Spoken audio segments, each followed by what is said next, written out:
Menteri Agama Nasaruddin Umar bilang persiapan pelaksanaan ibadah haji 2025 hampir rampung.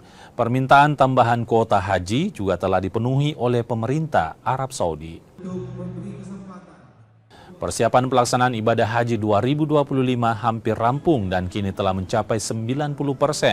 Saat ini Kementerian Agama tinggal menyelesaikan hal teknis. Selain persiapan pelaksanaan, Menteri Agama juga bilang permintaan penambahan kuota haji telah disetujui pemerintah Arab Saudi.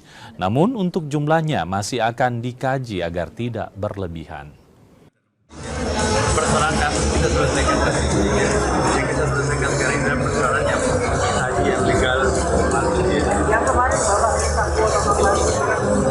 Insyaallah, jadi sudah permintaan kita dipenuhi oleh masyarakat.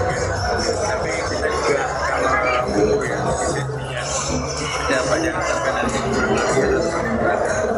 kalau usia sendiri Pak, kalau usianya sendiri bagaimana?